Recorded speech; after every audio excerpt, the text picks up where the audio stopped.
नमस्कार दोस्तों। आज हम बहुत ही इम्पोर्टेंट टॉपिक पे बात करने वाले हैं।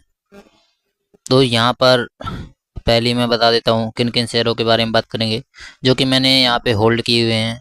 शिपिंग कॉरपोरेशन, हुडको, एनएचपीसी, भारत इलेक्ट्रॉनिक्स, एनबीसीसी और इरकॉन इंटरनेशनल। ये शेयर पे हम इस वीडियो के अंदर बात करेंगे।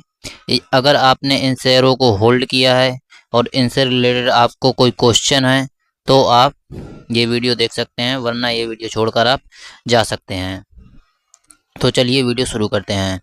तो काफ़ी सारे लोगों के मन में ये सवाल आ रहा है कि ये शेयर बहुत डाउन जा रहे हैं। मेरा भी अगर मेरा भी पोर्टफोलियो अगर देखोगे आप लोग तो यहाँ पर ये लगभग 12-13% के लगभग डाउन है। और यहाँ पर आज का रिटर्न देखोगे तो आज का रिटर्न यहाँ पर 6 लगभग 2% के लगभग ही डाउन था। अभी रिकवर हो गया है थोड़ा। तो मेन सवाल ये आता है कि क्या ये शेयर ख़राब हैं या ये शेयर डूब जाएंगे, या ऐसा कुछ मन में सवाल आता है ना। जब सारे शेयर डूबने लगते हैं तो सभी को ये मन में सवाल आता है। तो इसी के बारे में बात करेंगे। तो सबसे पहले हम देख लेते हैं शिपिंग कॉरपोरेशन शेयर के बारे में। एक समय पे अच्छा चला था। इसको हम ग्रो ऐप में ओपन कर रहे हैं तो यहाँ से देखेंगे। अगर मेरा इस पे रिटर्न देखोगे तो माइनस का 15% रिटर्न यहाँ पर आपको देखने के लिए मिल जाएगा। ये 15% का रिटर्न लगभग एक महीने से मैं शेयर होल्ड कर रहा हूँ और ऊपर से अच्छा खासा ये शेयर फिसला है और यहाँ से ये गिर रहा है। तो मेरा कहने का मतलब ये है कि क्या ये शिपिंग कॉरपोरेशन शेयर ख़राब है, हमें एग्जिट कर लेना चाहिए, या हमें यहाँ पर 15% का लॉस है तो इसे लॉस बुक कर लेना चाहिए। सभी के मन में सवाल आता है जो कोई ये शेयर होल्ड कर रहा है।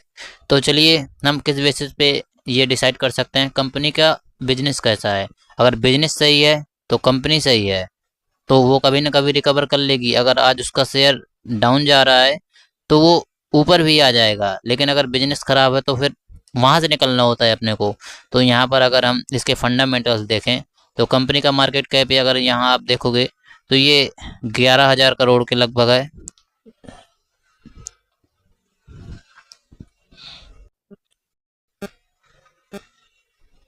अगर कंपनी का हम अगर कंपनी का हम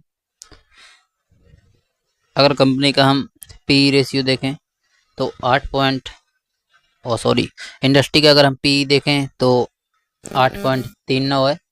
और कंपनी का देखें तो यहाँ पर 14, हल्का सा ज़्यादा देखने के लिए मिलता है। लेकिन पी से कोई कंपनी अच्छी है बुरी नहीं होती है, वो तो कंपनी का बिजनेस पे पूरी तरह डिपेंड करता है। तो इसलिए हम पी से कंपनी को जज नहीं कर सकते हैं, क्योंकि जो अच्छी कंपनी होती है उसी का पी रेशियो ज़्यादा देखने के लिए हमें मिलता है। ऐसा कोई हमें हिडन सीक्रेट नहीं मिल सकता है। हम रिटेल ट्रेडर हैं, हमें ऐसा सीक्रेट नहीं मिल जाएगा जो बड़े बड़े इंस्टीट्यूशन हैं उन्हें देखने के लिए वो जो लगे रहते हैं वो नहीं ढूंढ पाए और हम ढूंढ लें। ऐसा बहुत ही रेयर चांस होता है कि ऐसा कुछ हम निकाल पाएँ। तो हमें इस बात पे ध्यान नहीं देना चाहिए कि पी कम पी वाला हमें मिले। सही है, कोई कोई दिक्कत नहीं है। पी यहाँ पर सब सही है। हम मेन चीज़ होती है कंपनी कितना कमा रही है, कितना उस पर बचा रही है, और क्या कंपनी और बड़ी हो रही है। मेन चीज़ हमें ये देखनी होती है।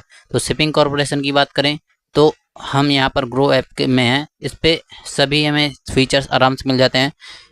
यहाँ पर मैं किसी का प्रमोशन नहीं किसी ऐप कर रहा हूँ, लेकिन हाँ एक ग्रो ऐप अच्छा है यूज करने के लिए। तो यहाँ पर हम रेवेन्यू में क्लिक करेंगे। क्वार्टरली बेसिस पे अगर हम देखेंगे तो अच्छा खासा हमें ऊपर की तरफ जंप देखने के लिए मिलता है।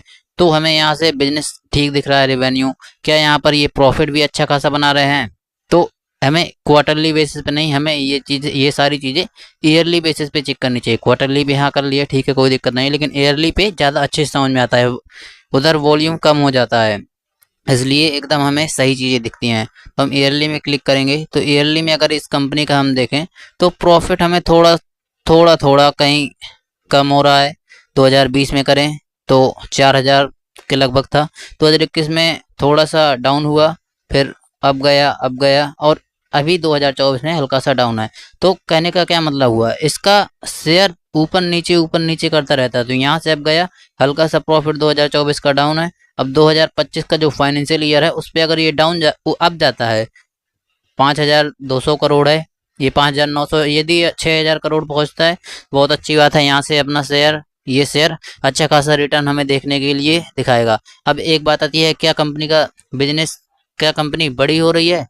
प्रॉफिट की अगर सबसे पहले हम प्रॉफिट की बात कर लेते हैं, क्योंकि मेन चीज बिजनेस किस लिए होता है? प्रॉफिट कमाने के लिए होता है। अगर कोई कंपनी प्रॉफिट नहीं कर रही है तो क्या ही मतलब निकलता है। ईयरली बेसिस पे हमने सेट करके रखा हुआ है। देखें तो अच्छा खासा जंप था, यहाँ से देखें तो अच्छा खासा एक जंप था। 2023 से इनका प्रॉफिट थोड़ा सा डाउन आया, और अगर 2025 में 25 के ये फाइनेंशियल ईयर में इनका अगर प्रॉफिट आने ही वाला होगा, अगर अब जाता है तो यहाँ से 810 करोड़ था 2023 में, 2024 में कुछ 200 करोड़ प्रॉफिट कम हुआ। अगर यहाँ से 900 करोड़ के लगभग प्रॉफिट या 900 से कुछ ज़्यादा प्रॉफिट करते हैं तो एक अच्छा संकेत यहाँ पर अपने लिए हो सकता है।